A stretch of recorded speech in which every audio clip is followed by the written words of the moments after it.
eu comecei a querer gravar, mas só fui gravar mesmo 8 anos depois de muita luta, de muita guerra, de muito não, de muita frustração, de muita decepção.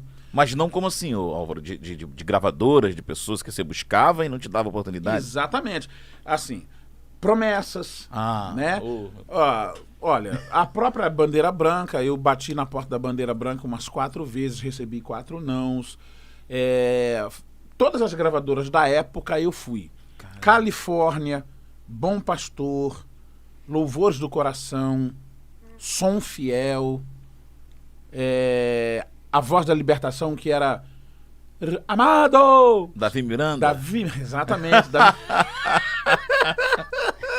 Eu lembro. A Voz da Libertação, falei da Bom Pastor, né? Falei. Bom Pastor.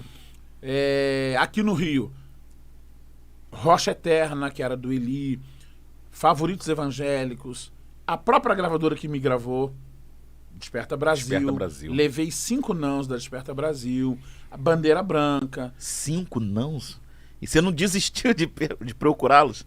Caramba. Deixa eu te perguntar uma coisa. Isso tem a ver com o seu estilo? Porque eu sei que você foi um dos primeiros a trazer um estilo meio americanizado pra música gospel. Black music, né? Isso em 85, 86. Isso. Não rolou um preconceito com relação a isso? Não, porque era um estilo novo. Época, não. Porque, na realidade, eu fiquei dos 6 anos até aos 15, na batalha, tentando ali e tal, né? Sim, entendi. Levando nãos e tal. Só que o meu modelo sempre foi Oséias de Paula, sempre. Entendi. Sempre foi Oséias de Paula. Era naquele estilo ali. Eu cantei muito nos playbacks de Oséias, cantei muito nos playbacks de Vitorino Silva, cantei muito nos playbacks de Luiz de Carvalho, cantei muito nos playbacks de Carlos Oliveira. Meu Deus. Eu cantei muito no playback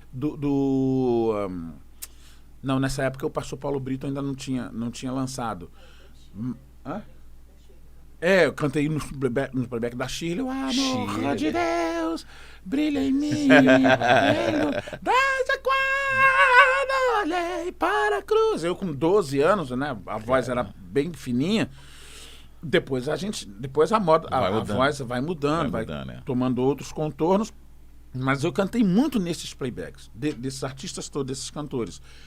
Mas o Oséias e o Edson Coelho, né? Para mim, o maior compositor evangélico brasileiro, e graças a Deus ainda entre nós, tá vivo, uma verdadeira lenda. Os dois sempre foram para mim exemplos, modelos e referência. Oséias como cantor, né? Ao lado de Vitorino Silva. Né? E o Edson Coelho como compositor. Para mim, o maior de todos eles. Então, quando eu gravei o meu primeiro álbum, eu segui o modelo que eu sempre admirei. Porque o Oséias, na época dele, foi o que o Thalles foi um dia no seu auge. Verdade. Oséias sempre foi a vanguarda. Era referência. Né? Pense a maioria do povo consumidor sempre foi o povo pentecostal. Sempre. Sempre. Só que o Oséias, ele além de ser um ícone no pentecostal, porque ele era assembleano, por conta da qualidade das letras que ele lançava, ele conseguia se espraiar e entrar nas outras denominações, presbiteriana, batista, as denominações tradicionais, né, e históricas. Então o Oséias tinha um público muito grande. Ele sempre foi o ícone, o número 1. Por conta disso, o Oséias também, em determinado momento, sofreu um preconceito. Porque, pense, Oséias de Paula, assembleano, irmão de Otoniel e Osiel, e tal, de repente ele lança depois da chuva, no ritmo o gozo vem, rapaz, meu Deus, isso era considerado... Só o fato de bater palma e o pezinho no chão, já era algo... Pelo sol que brilha, glória a Deus, e a juventude na época... Então Oséias era tido como avançadinho. Avançadinho. Pra não falar outro nome. E a liderança da época torcia o nariz mesmo para o Ozés. Mas não tinha jeito. Não era só uma onda, era um maremoto. Não dava... Porque você tinha a juventude, que era tida como a médio e longo prazo, o futuro da igreja. Então como é que você vai... E você rolou preconceito com você também? Totalmente. Nessa época...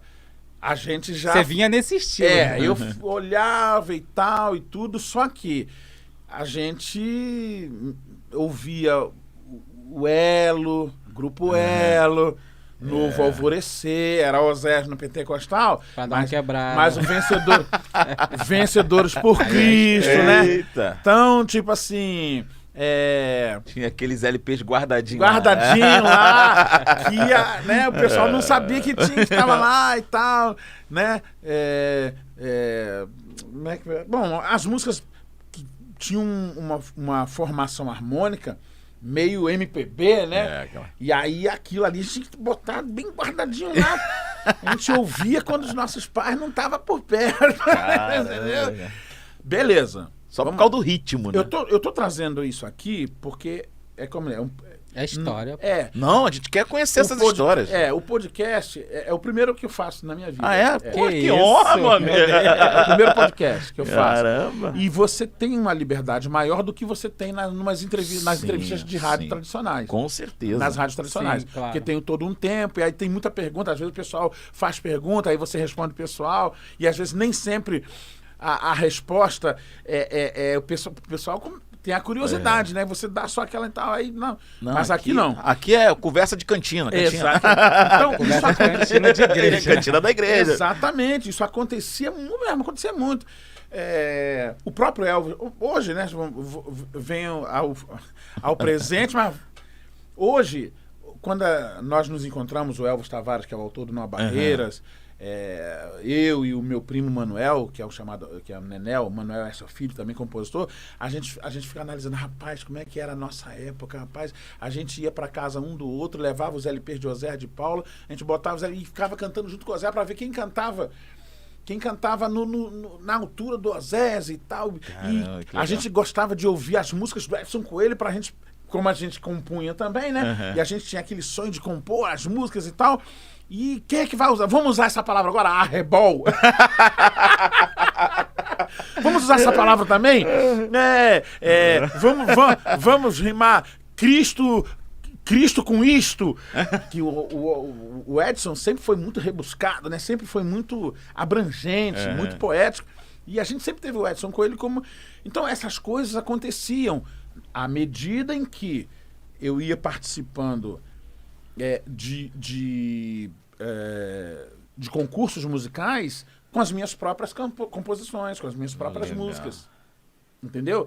E ainda assim levava as fitinhas cassetes na gravadora e tal, e aí daqui a pouco não interessa e tal. Então, os meus pais foram muito importantes nessa minha busca. Por quê? Porque muitas vezes quando alguém me convida, olha, pode levar o menino lá, por exemplo, eu com 11 anos de idade, leva ele lá e tal e tudo, que ele vai cantar lá na programação. Aí chegava lá cedo, né, e tal, com os meus pais, ficava aí terminava a programação. Sério? Ninguém. Não tinha oportunidade?